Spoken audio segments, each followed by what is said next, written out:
Olá, está no ar mais um Em Diálogos. No programa de hoje iremos falar sobre a influência das redes sociais na comunicação.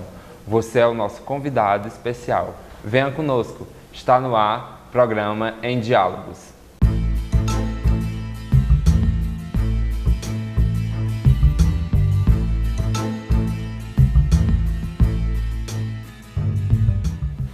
O convidado do programa de hoje é o professor Paulo Eduardo Cajazeira, ele que é pós-doutor em Ciência da Comunicação. Obrigado, Paulo, pela sua presença. Obrigado. Paulo, para falar das redes sociais, da influência das redes sociais na comunicação, a gente tem que iniciar falando um pouco sobre o surgimento da internet. Após o surgimento da internet, o processo de comunicação mudou um pouco, a produção de notícias, o relacionamento das pessoas. De que forma que a internet e suas ferramentas, elas influenciam o dia a dia das pessoas e o processo de produção da notícia? Bom, primeiro a gente tem que pensar que um pouco do processo da informatização, porque a internet está ligada no processo de informatização das redações. Então, a partir dos anos 90, as redações de jornalismo no Brasil elas começaram a se formatizar. E esse processo foi um processo devagar, começou com as grandes corporações, depois as menores, e isso acabou, enfim, se espalhando por todas as corporações ao final dos anos 90. E ao final dos anos 90 acontece o surgimento da internet.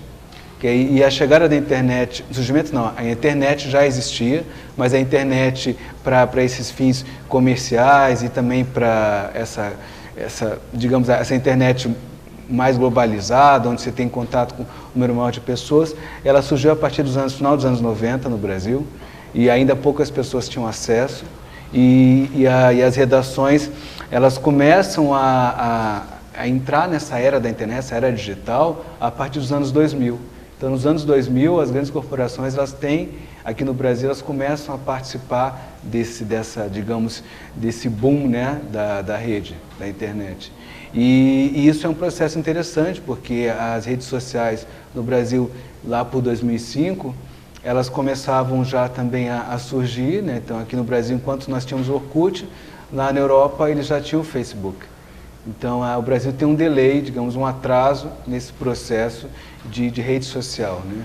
Mas hoje em dia as redes sociais, enfim, elas estão presentes na redação, agora por inteiro, né? Então é questão de, se for pensar que em 15 anos, nós estamos em 2016, em 15 anos você teve realmente esse boom da internet, hoje em dia não é concebível que não haja a rede social, ela está presente no jornalismo, bem como o jornalismo, e também está presente nas redes sociais. Então é esse processo que ele vai mudando e alterando a nossa relação com a comunicação. E com o avanço da internet e essa agilidade que ela propiciou aos meios, o jornalismo, ele cada vez mais tem buscado as mídias digitais, as redes sociais. Como é que se dá essa produção, esse novo formato de produção do jornalismo para esse novo formato de mídias sociais e redes sociais, Paulo?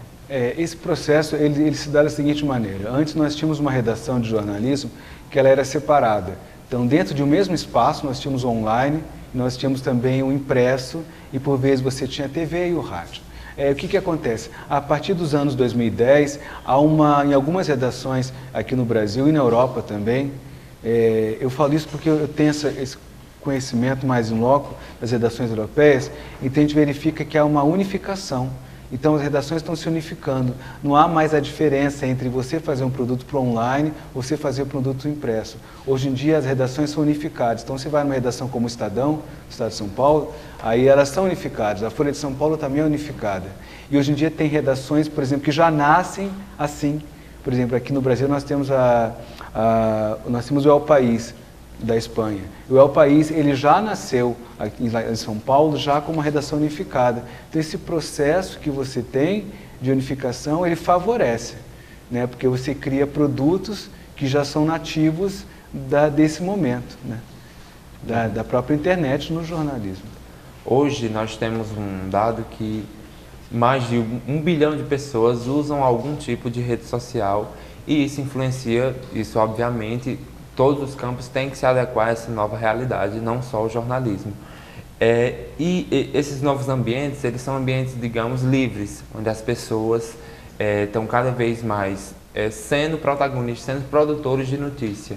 Como é que você vê isso? Como é que as redações, os veículos de comunicação podem aproveitar essa produção de conteúdo a partir dos seus espectadores, dos seus usuários?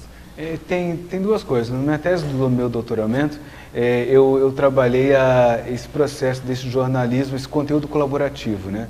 Que as pessoas elas gravam imagens e elas enviam também para as redações checam, verificam se há uma verdade naquilo e elas publicam, né? Esse material que é da audiência, né?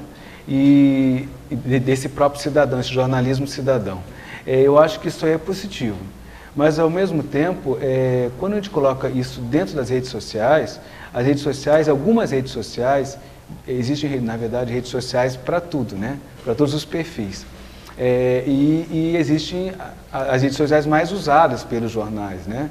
Por exemplo, o Facebook é a rede social mais usada pelo jornalismo, porque todas as pessoas conseguem utilizar, porque, digamos, o Twitter, ele tem algumas dificuldades no seu manuseio, e nem todas as pessoas conseguem entender e compreender o Twitter. Já o Facebook é mais fácil, então ele é como se fosse uma rede de fácil acesso e também de você conseguir utilizá-la.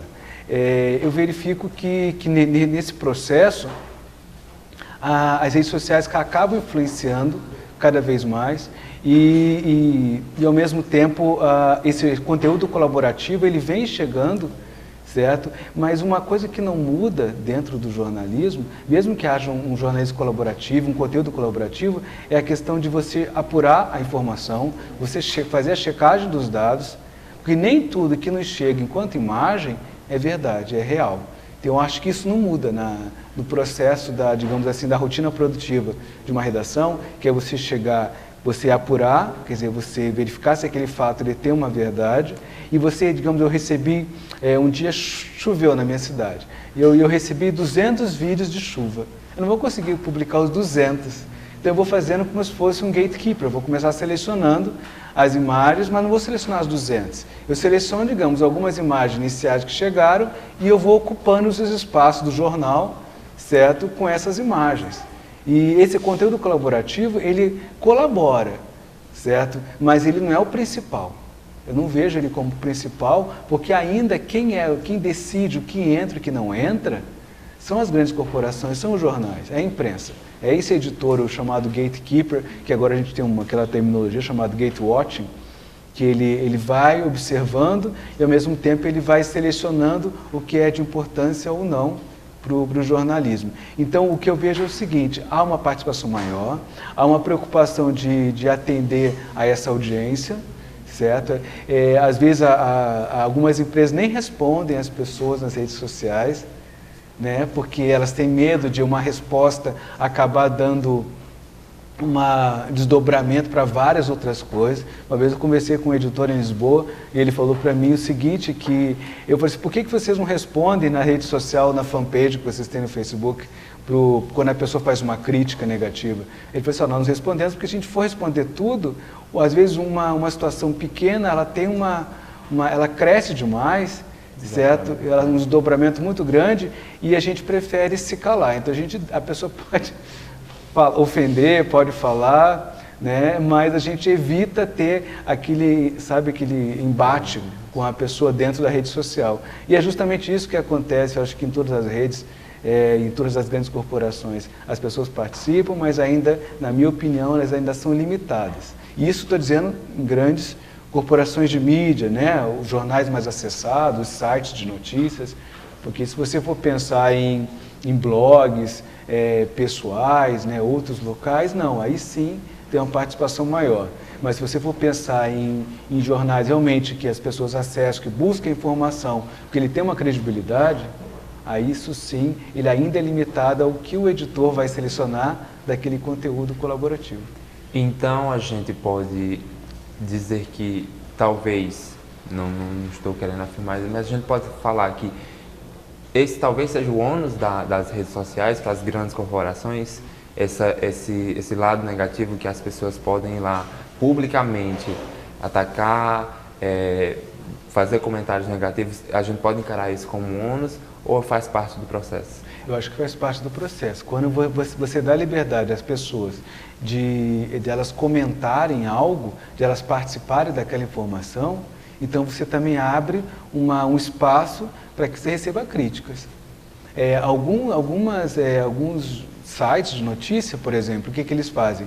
Eles só deixam você participar se você tiver ou um perfil no Facebook ou se você tiver acesso àquele conteúdo fechado, né? Porque alguns trabalham com a parte do pay-per-view, né? Então você paga e você pode participar. Se você não paga, você não comenta.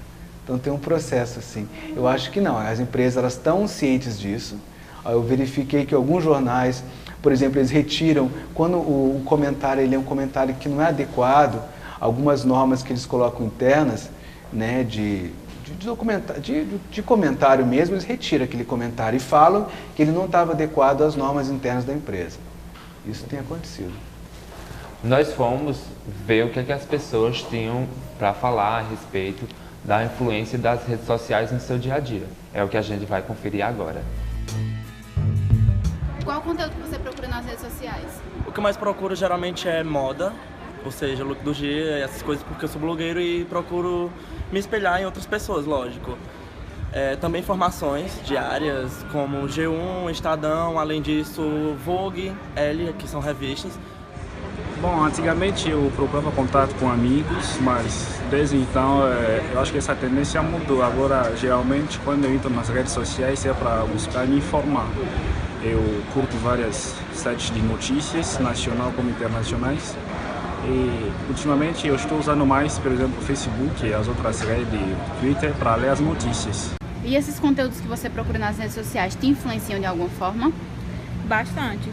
Assim, nas redes sociais a gente encontra muito, assim, opiniões diversas de várias pessoas, né? Então, a gente acaba influenciando a gente no modo de pensar, né? Refletir, essas coisas. Eu sigo algumas pessoas que são influenciadoras no Snapchat e influencia na minha vida, eu acho divertido. Eu uso mais nesse sentido. E acho que algumas gírias você acaba pegando, né? O modo de se vestir, você acaba também vendo como estão se vestindo, para onde está indo. Saindo um pouco dessa questão do jornalismo na produção da notícia, vamos partir mais para o lado pessoal. Com essa emergência das redes sociais, com esse acesso muito fácil hoje em dia às redes sociais, surge novos personagens mediáticos, que a gente hoje classifica, as pessoas chamam de influenciadores digitais. São aquelas pessoas, digamos, anônimas que surgem, que conseguem a fama, conseguem agradar um público a partir do que ela produz nas redes sociais. Como é que você enxerga esse processo do surgimento dos influenciadores digitais no nosso dia a dia? Bom, eu encaro isso como um processo, na realidade. Esses influenciadores digitais, eles já existiam, eles já eram, digamos assim, os ídolos que as pessoas tinham, digamos, na época do rádio, você tinha os ídolos, ou mesmo nos jornais, os articulistas, né, os comentaristas, e eles já eram esses ídolos, e você tinha os fãs, que seriam os leitores deles. As pessoas que liam e acabavam se apropriando daquelas informações no seu cotidiano. Isso é tudo um processo. Então, quando você surge o rádio nos anos 30, isso já acontecia no jornal impresso, mas você surge o rádio, depois você tem a revista também surgiu em 1904 no Brasil, então as revistas também já apregoavam essa situação, que elas já ditavam moda, digamos assim, no comportamento. E quando você surge o rádio, isso passa um processo. Então as pessoas acabam também se sentindo influenciadas por esses, digamos, os locutores de rádio que influenciavam no seu dia a dia. Certo? E isso depois, com o surgimento da televisão, isso também aconteceu. E na televisão, essa multiplicidade que você teve de programas, de pessoas e influências. O que vai mudar, na minha opinião, hoje nessa questão do digital, é que esses influenciadores, eles já não vêm mais de uma mídia específica, ou seja, uma revista, um jornal, um rádio, certo? Ou mesmo que seja um blog pertencente a um jornal, certo? Ou um portal de notícias, né? Ou de uma grande corporação que você tem informação.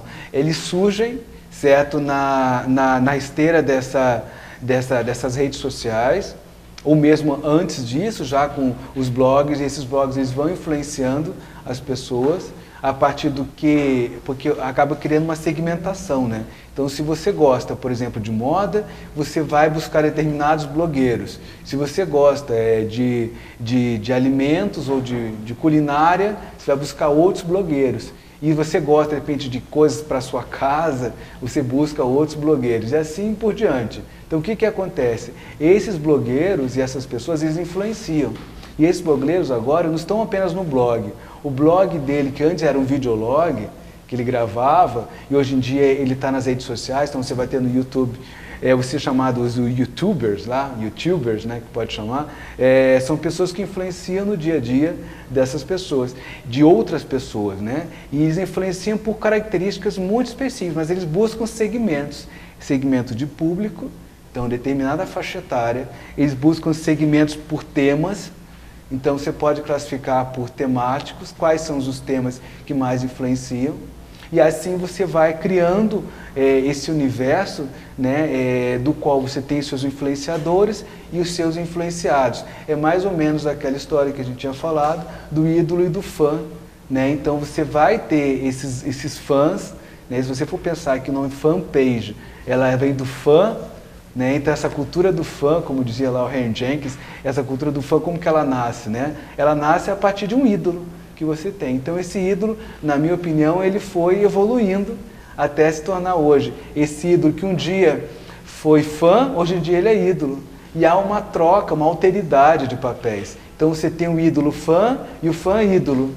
Então as pessoas hoje que elas são fãs de alguém, digamos que ela acompanha na rede social, ou pelos seus vídeos, ou pelas suas palavras, amanhã ela é o ídolo de outros. Por quê? Porque pela essa liquidez que digamos da informação, essa alteridade é muito rápida. Então eu não vou ter por muito tempo, digamos assim, um prazo de 5 anos, 2 anos, 6 anos, um ídolo lá naquele patamar de ídolo. Não, eu posso ter um novo ídolo que na verdade era fã desse ídolo. E assim vai se trocando. E as pessoas vão consumindo essas informações, né, e vão se tornando cada vez mais, digamos assim, esses ídolos descartáveis. Por quê? Porque eles vão sendo, digamos assim, tomados os seus lugares por outros que um dia foram seus fãs. Então, Paulo, pensando no momento que estamos vivendo, e há como imaginar uma perspectiva futura, há como traçar uma realidade que vai acontecer aqui daqui a alguns anos, com a emergência cada vez mais presente, cada vez mais rápida dessas redes sociais na produção do conteúdo jornalístico, no processo comunicativo? Na verdade, é um processo que ele vai trazendo as redes sociais, que são, na verdade, grandes corporações de midiáticas, junto com as empresas, digamos assim, de mídia mesmo, de imprensa, de televisão, rádio, jornal, enfim, todos eles vão se unindo num processo único, né? O que eu vejo hoje é uma unificação, mas ainda há uma dificuldade de comercialização de tudo isso. Os grandes, digamos, os grandes apoiadores disso, que seria a publicidade, ela ainda olha a internet com olhos menores, certo? Ainda o lucro ainda é da televisão, a televisão tem um lucro muito alto comparado à internet. Então você vai cobrar um anúncio em televisão, é um valor muito maior do que você cobra isso na internet. Então a grande dificuldade que eu vejo agora é na parte comercial, essa parte publicitária. Como é que vai ficar esse bolo publicitário a partir de agora? Como que vai ficar ali fatiado? Ele vai continuar fatiado em televisão, depois tem os jornais, depois rádio, internet, mas como? A internet ainda vai continuar com um bolo menor? Esse processo, mesmo ela tendo crescido de uma maneira vultuosa, assim, espantosa, olhos nus, entendeu? Esse é o que eu vejo hoje é isso, a dificuldade hoje de comercialização, que eu não sei responder, nem as empresas sabem responder, eles estão procurando um caminho, porque muito da audiência de televisão, ela foi perdida, né, porque hoje em dia a nossa vida é toda uma relação audiovisual. Então a nossa comunicação é toda por telas. Então você tem desde a tela do seu relógio, até a tela do seu celular, até a tela do seu smartphone, até a tela do seu tablet, a tela da televisão, a tela do computador. A nossa vida é uma vida multitelas. E a nossa relação é audiovisual. Tudo é envolto em tela. Se você for pensar que a nossa relação é por telas, né, e quem que vai fazer com que esse conteúdo nessas telas permaneça? Então tem que ter um anunciante, certo? Porque ele vai fazer com que esse processo ele continue. Eu acho que ainda é um grande desafio para as empresas. Muitas corporações estão se unindo, elas estão reduzindo também custos com o pessoal, estão criando novas tecnologias para que elas possam, enfim, tentar buscar um caminho. Aquilo que eu falei logo lá sobre a relação das redações unificadas de jornalismo, é um processo também que ele envolve um processo que atingiu a parte financeira de um jornal impresso e a necessidade de você chegar e unir forças. Então eu vejo isso, eu acho que tem que ser a união de forças das corporações. A internet, essas corporações que também de tecnologia, né? Porque se você não tiver informação de tecnologia, também não vai. As empresas de informação, tecnologia da informação, então todas elas têm que se unir. Acho que isso sim, essa grande unificação que vai fazer com que todos consigam suplantar esse momento, que é um momento ainda que a gente está nesse olho do furacão, como dizia lá a professora Lúcia Santaella, onde a gente está buscando um caminho para a comunicação, mas um caminho comercial que a gente consiga se manter. Para você ter uma ideia, muitos jornais fecharam, muitos sites demitiram, certo? Profissionais de comunicação e de jornalismo estão sendo demitidos. Por quê? Porque você tem que reduzir, enxugar esse número de pessoal e ao mesmo tempo você não sabe para onde você caminha. Então acho que o grande desafio é descobrir um modelo, digamos um modelo hoje corporativo que você consiga unir conteúdo com qualidade desse conteúdo, ao mesmo tempo você consiga comercializar esse material e você tenha a sua audiência. Muito obrigado, Paulo, pela sua presença e pelas suas contribuições. Eu que agradeço. Obrigado.